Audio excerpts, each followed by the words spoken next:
Hey guys, we're here with. Julie. Jasmin. Hello, ladies. How is this fast going for you? Is it any difficult or something? Well, for me, it is difficult Why?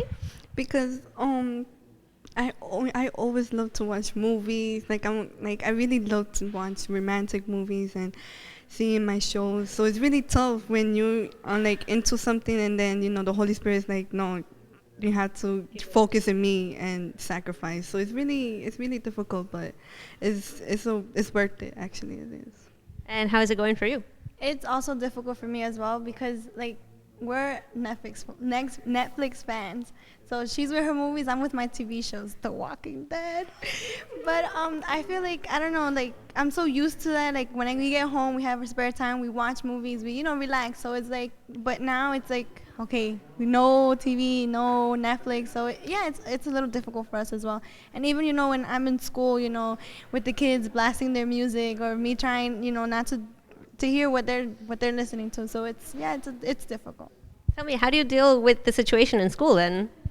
Well, when I see my friends, that they're blasting to music, I try to find my way out to do something else, to focus on, doing my work or anything. Or even in my spare time at lunch, I be reading the books from Bishop Macedo, that he has. So I, take a book from Bishop Macedo and I bring it to school, And when I'm in my spare time during lunch, I get, time to read as well. So that's how I try to change the way of what they're doing.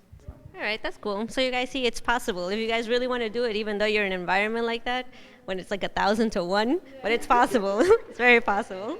Well, Julie, tell me, how was your first experience, and was there anything that stopped you or kind of prevented you from receiving the Holy Spirit? Well, I was in church already when I heard about the Holy Spirit.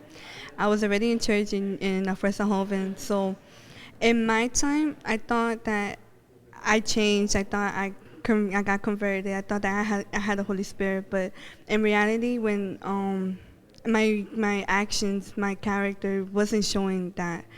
So when I started noticing that, I started like, okay, forget it. I'm gonna leave God, and I'm like, okay, let me do me then.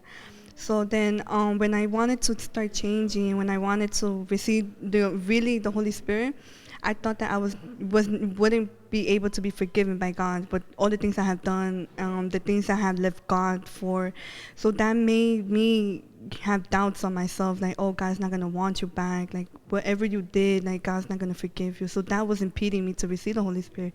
When I wanted to seek the Holy Spirit, when the pastor in esa época was like, oh, receive the Holy Spirit, that would enter that thought, like, no, you think you're capable to receive it back, and I'm like, oh, so that impeded me to receive. So what did you do to overcome that?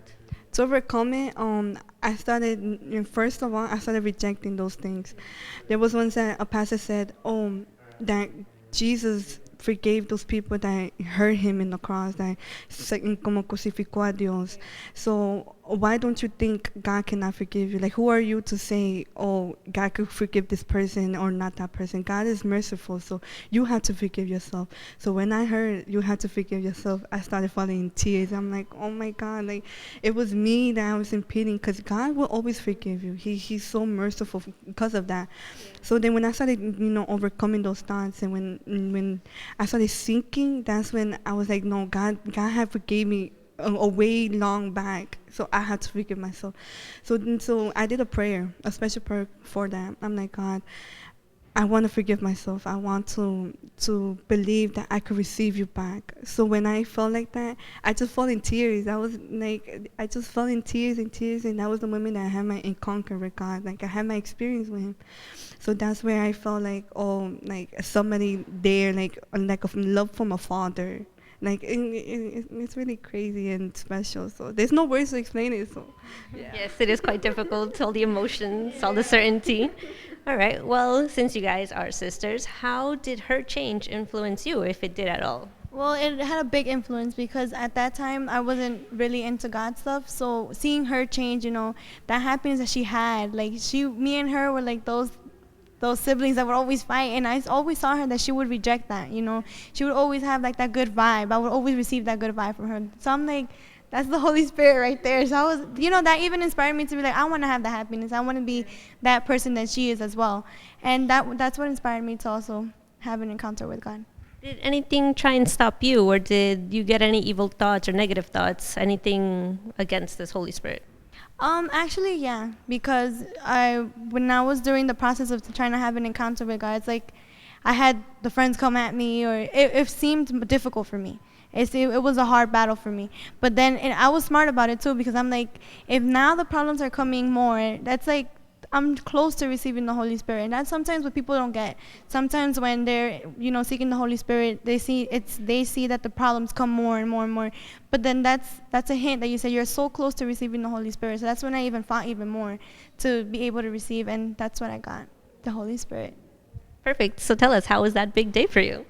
It was amazing. It was amazing. I remember the pastor had all the lights closed. It was like you and your moment with God. I sat in that same bench that I always sat in the back, never paid attention to service. That was that same banca that I received the Holy Spirit. It was amazing. It was crazy, because I'm like in that same place where I would not pay attention in church. I would always sit in the back with my headphones on. That's where I received the Holy Spirit. It was wonderful. But why does the youth need the Holy Spirit? Well, in my opinion, as youth, we don't have self-control. We don't. Like, we go without thinking. We make an action, and later on, we are like, damn, why did I do it?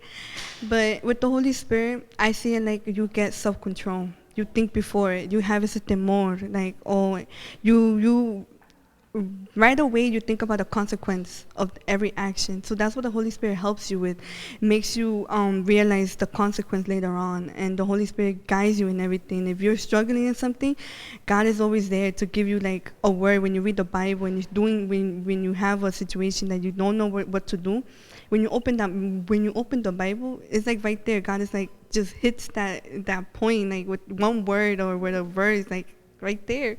So the Holy Spirit is that, like, to give you guidance, to give you self-control, to think before you do things. Like, for me, that's what helped me the most, to have self-control. Yeah, that's true. And how does the Holy Spirit help you? It also helps me like guide me through everything. Us as youth, sometimes, let's say if you're going through a problem or you don't know, what to do in a situation, the Holy Spirit is there. It also gives you self-control. It gives you like the character of God. Because I had a horrible temper. I would get mad at everything. You would see me like the whole face all the time. So it's like the Holy Spirit helps you be happy. Most of all, because there's a lot of youth that go through depression, through suicide problems, and the Holy Spirit can change that. It changed it for me, so it can change it for other youth as well. So. Nicely said. Well, thank you, ladies, for being here tonight. And you guys are free and welcome to ask them any questions if you want. Just write them down, send us an email, FJUSA7@gmail.com, and they will answer it. Right? Yes. Yeah. Perfect. So see you guys tomorrow.